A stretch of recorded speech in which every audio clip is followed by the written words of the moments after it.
శేషు గారు, peace committee గురించి మాట్లాడుతున్నాము. దీనికి సంబంధించి భారత్తో పాటు కొన్ని దేశాలు కూడా విభేదిస్తున్నటువంటి సిచ్యువేషన్స్ కూడా మనకు కనిపిస్తున్నాయి. ఆహ్వానాన్ని కూడా తిరస్కరించారు, ఇన్విటేషన్ కూడా వెనక్కి తీసుకుని కెనడా అయితే. ఇప్పుడు ట్రంప్ ఇటీవల ఒక నిర్ణయం తీసుకున్నాడు. ట్రంప్ గోల్డ్ కార్డ్ $1,00,000 చెల్లించినటువంటి వాళ్ళకి అమెరికాలో శాశ్వతమైనటువంటి నివాసయోగ్యమైన అధికారాన్ని ఇస్తామని అట్లా అనుకుంటున్నాడే ఏంది బోర్డ్ ఆఫ్ పీస్ శాంతి మండలిని ఏర్పాటు చేయటం. అయితే ఈ శాంతి మండలిని యుఎన్ఓకి భద్రతా మండలికి ప్యారలర్ గా ఏర్పాటు చేస్తున్నాము అనేటటువంటి ఒక ఫీలర్ ని వదులుతూ దాదాపు ఒక 35 దేశాలు దీంట్లో చేరతాయని తనే ప్రకటించాడు. కానీ వాస్తవంగా ఈ దావోస్ వరల్డ్ ఎకనామిక్ ఫోరం జరుగుతున్న దగ్గర ఈ ప్రకటించినటువంటి ఈ శాంతి మండలిలో చేరినటువంటి దేశాలు 19 మాత్రమే. ఆ 19లో కూడా ఒక అర్జెంటీనా, ఒక పాకిస్తాన్, ఒక సౌదీ అరేబియా తప్ప మిగతావన్నీ పెద్దగా ప్రభావితమైనటువంటి దేశాలు కాదు, పెద్ద పాపులారిటీ ఉన్నటువంటి దేశాలు కూడా కాదు. ఏవో ఒక 19 చిన్న చిన్న దేశాలను దాంట్లో చేర్చుకొని ఏదో ఒక శాంతి మండలి ఏర్పాటైనట్టుగా, లేకపోతే ఈ బోర్డుని ఏర్పాటు శాంతి మండలి అన్న పేరుకి అర్థం ఏంటి అనేది అదే నేను అంటున్నాను కదా.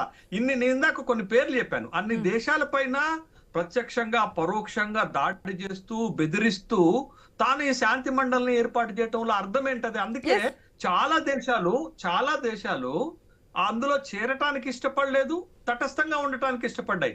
కెనడా లాంటి దేశం అయితే వాళ్ళని 51వ రాష్ట్రంగా చేర్చుకుంటామనేటటువంటి విపరీతమైన ప్రకటనలు చేస్తే వాళ్ళకి ఇచ్చినటువంటి ఆహ్వానాన్ని ఇప్పుడు ఒకటి గ్రీన్లాండ్ తోటి డెన్మార్క్ తోటి తగాదా పెట్టుకొని నాటోని ఇబ్బంది పెడుతున్నాడు. సుంకాలతోటి WTOని ఇబ్బంది పెడుతున్నాడు. ఒక్కొక్క దగ్గర ఒక్కొక్క ఇంటర్నేషనల్ ఆర్గనైజేషన్ ని తన చర్యలతోటి ఇబ్బంది పెడుతున్నటువంటి ట్రంప్ అడేమో ప్రపంచం మొత్తం తోటి ఒక డెన్మార్క్ అనేది నాటోలో ఉన్నటువంటి ఒక ఫౌండర్ కంట్రీ, 1949లోనే ఫౌండర్ కంట్రీ. అంటే పాము తన పిల్లల్ని తానే చంపుకున్నట్టుగా ఇవాళ డెన్మార్క్ పైన గ్రీన్లాండ్ ని బలవంతంగా లాగేసుకుంటాను అని అంటే అర్థం ఏంటది? నాటోలో ఒక ప్రిన్సిపల్ ఉంటుంది.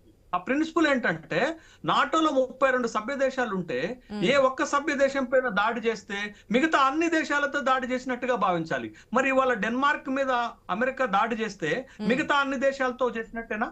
కాబట్టి యుఎన్ఓ ఉనికిని ప్రశ్నిస్తున్నాడు, నాటో ఉనికిని ప్రశ్నిస్తున్నాడు, WTO ఉనికిని ప్రశ్నిస్తున్నాడు.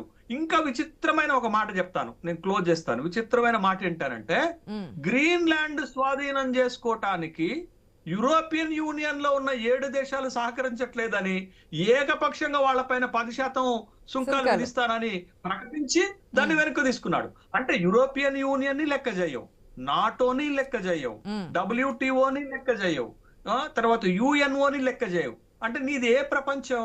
నువ్వు ఏం చేయాలనుకుంటున్నావు? అందుకే ట్రంప్ అమెరికా బాధ్యతలు చేపడుతున్నప్పుడు రాజ్దీప్ సర్దేశాయ్ ఒక వ్యాసం రాశారు. పుల్లారావు గారికి తెలుసు బాగా. ఆ వ్యాసం ఏంటంటే ట్రంప్ నిర్ణయాల వల్ల ప్రపంచానికి ఏమి రాసి పెట్టి ఉందో అని ఆయన అప్పుడే రాసిండు. అంటే ట్రంప్ ఇట్లాంటి ఒక కాన్ఫ్లిక్టివ్ డెసిషన్స్ తీసుకుంటాడు. అవన్నీ కూడా ప్రపంచంలో ఉన్నటువంటి దేశాలకు, ప్రపంచ సంస్థలకు ఇబ్బందికరమైనటువంటి పరిస్థితులు తలెత్తుతాయి. ఇంతకేంటి తెలుసా? తానా అంటే తందానా బ్యాచ్ తయారైంది. ఎవరికి? ట్రంప్ కి ఒక జేడీ వాన్స్, ఒక లుట్నిక్, ఒక మార్క్ రూబియో, వీళ్ళు ట్రంప్ ఏది చెప్తే దానికి చిడతలు కొట్టేటటువంటి బ్యాచ్ తయారయ్యేసరకు ట్రంప్ కి అడ్డు అదుపు లేకుండా పోయింది. మాట్లాడిన ఒక్కడు కూడా ట్రంప్ టీం నుండి బయటకు పోయిండు, ఎలాన్ మస్క్ బయటకు వెళ్ళిపోయాడు. అంటే ఏ ట్రంప్ నైతే అమెరికాలో గెలిపించటానికి చేదోడు వాదోడుగా నిలబడ్డాడో అట్లాంటి వ్యక్తి బయటకు పోయారు. ఇప్పుడు ట్రంప్ టీమ్ లో ఉన్నది ఎవరంటే భజన పరులు, తాళాల బ్యాచ్ ఉన్నది. ఆ తాళాల బ్యాచ్ లో ఈ లుట్నిక్ అనేవాడు ఏమంటాడు తెలుసా? ఒక మాట చెప్పి ముగించేస్తారు. లుట్నిక్ అనేవాడు ఏమంటాడు తెలుసా భారతదేశం గురించి? ఇవాళ భారత్ కూడా ధీటుగా సమాధానం చెప్పగలిగిన స్థాయి ఉండి కూడా సైలెంట్ గా మన పని కానిచేస్తున్నాం.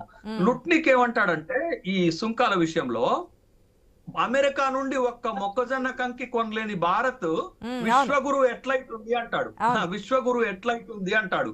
అందుకే మనం ఏం చేసాం తెలుసా, ఇబ్బడి ముబ్బడిగా మన పైన టారిఫ్లు వేస్తుంటే మనం సైలెంట్ గా అమెరికాలో 2 రాష్ట్రాల నుంచి ఇండియాలోకి దిగుమతి అవుతున్న తృణధాన్యాల పైన 30% టారిఫ్ వేసి కొట్టేసాం మనం. అవును, అది భారత్ ప్రతిదానికి సమాధానం ఇవ్వదు. ఎక్కడ కొట్టాలో అక్కడ ఒకసారి కొడితే సమాధానం